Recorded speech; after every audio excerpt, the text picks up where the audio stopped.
Abstain file বিশ্বব্যাপী ব্যাপক আলোচিত। বিষয়টি আপনি কিভাবে দেখছেন? এটিকে সাদা চোখে আমরা তো দেখছি যে একজন মানসিকভাবে বিকারগ্রস্ত বা বিকৃত মস্তিষ্ক মানুষের প্রচণ্ড রকমের পিশাচিক কর্মকাণ্ড। বাট এটাকে এর বাইরে আরও বিভিন্ন অ্যাঙ্গেল থেকে দেখবার সুযোগ আছে। বিশেষ করে যখন এর সাথে এমন এমন রথী মহারথীরা যুক্ত, এই বিকৃতি, এই পৈশাচিকতা, এই নির্মমতা, এই আপনার পশুসুলভ উল্লাস, আনন্দ এবং ভোগ, এটার সাথে যারা জড়িয়ে আছে সে মানুষগুলোর দিকে তাকালে সবাইকে বিকৃত মস্তিষ্ক বলে চালিয়ে দেওয়া সহজ নয়। দ্বিতীয়ত, এই ব্যক্তি অ্যাবস্টেইনের বিভিন্ন বক্তব্য, তার বিভিন্ন সময় সাক্ষাৎকার এবং তার উপর অল ওভার যে ফলো আপ, সেটির সামারিতে এসে নিশ্চিন্তে বলা যায় বা নির্দ্বিধায় বলা যায় যে এটা মূলত শয়তান পুজো যারা করে তাদের রিচুয়ালের অংশ। আমি অতি সম্প্রতি একটি ভিডিওতে ইউএসএ থেকে কোনো একটা অনুষ্ঠানে একজন ইহুদি নারীকে একজন সাংবাদিক প্রশ্ন করেছেন যে আপনাকে একটা ভালো ইহুদি ফ্যামিলি হিসাবে আমরা জানি, আসলে কি তাই?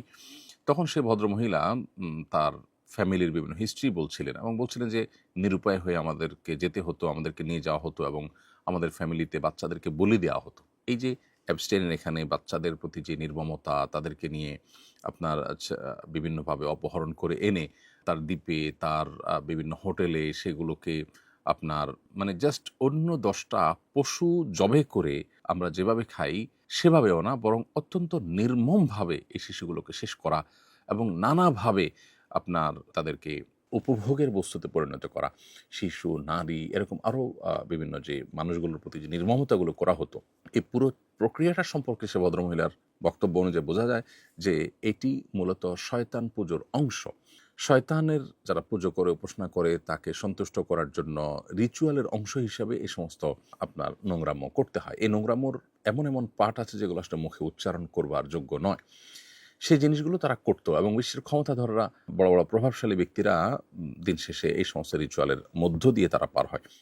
এখানে এই যে ইহুদি ফ্যামিলির যে মহিলার সাক্ষাৎকার এবং আপনার অ্যাবস্টেইনের যে বিভিন্ন সময় সাক্ষাৎকার বা তার যে লাইফস্টাইল বা তার যে পুরো কার্যক্রম, এটা ফলো আপ করলে বোঝা যায় যে শিশুদেরকে বলি দেওয়া কত নির্মমভাবে কে বলে দিতে পারছে এবং নারীদের প্রতি কত নির্মম কে হতে পারছে অপহরণ করে, এবং আপনার ঐতিহাসিকতা কতটা করতে পারছে, এর উপরে শয়তানের সন্তুষ্টি অনেকটা নির্ভর করে। আল্লাহ যে মানুষকে সতর্ক করেছে শয়তানের ব্যাপারে এবং বারবার করে শয়তান থেকে আমাদেরকে সাবধান থাকতে বলেছে, এবং শয়তানকে সন্তুষ্ট করে শয়তান আল্লাহ সৃষ্টি, তাকে তার বিশেষ কিছু পাওয়ার আল্লাহর তরফ থেকে দেওয়া আছে, এটা পার্ট অফ এক্সাম, পরীক্ষার অংশ।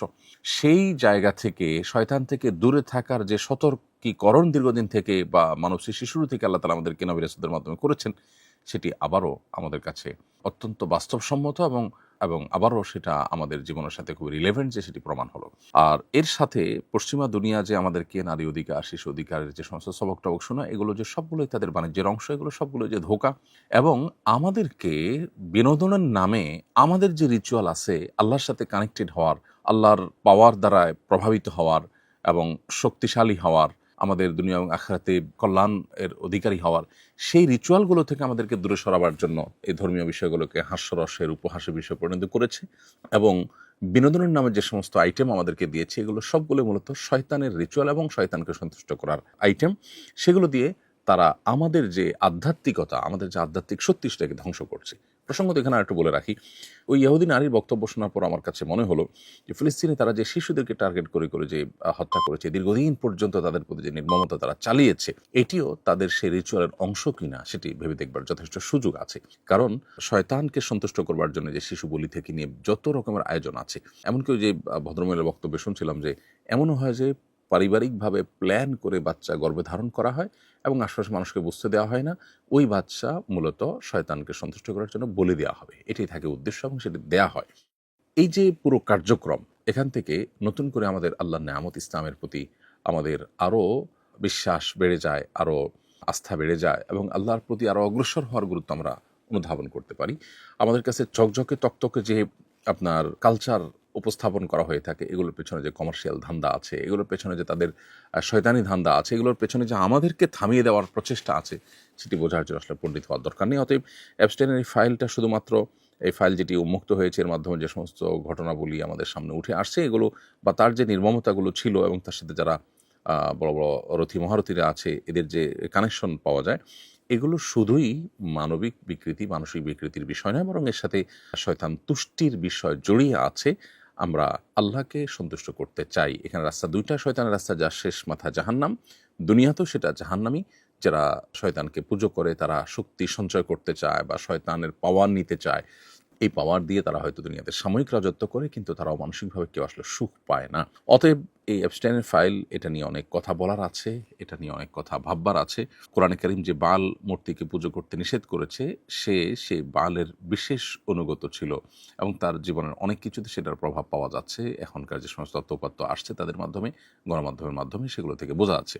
তো এই যে বাল এর যারা পূজা করত, যেটাকে আপনার ওই যে লিঙ্গ পূজার টাইপের যৌন বিকৃতি বা বিকৃতি যৌনতা, এর সাথে যাদের সম্পর্ক আছে, এরা মূলত ওই বাল মূর্তির পূজার ওইটাকে চর্চা করছে।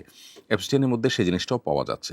এখানে প্রসঙ্গত আরেকটু বলে রাখি যে ট্রান্সজেন্ডার সহ যে সমস্ত আপনার বিকৃতির কালচার আমাদের সমাজে আমরা দেখতে পাই এখন গোটা পৃথিবীতে, অ্যাগ্রেসিভলি যেটা পুশ করার চেষ্টা করা হচ্ছে, এর সাথে আসলে শয়তানকে তুষ্ট করার বা শয়তানের উপাসনা করার বা রিচুয়ালের একটা সম্পর্ক বা যোগসূত্র কিন্তু আছে।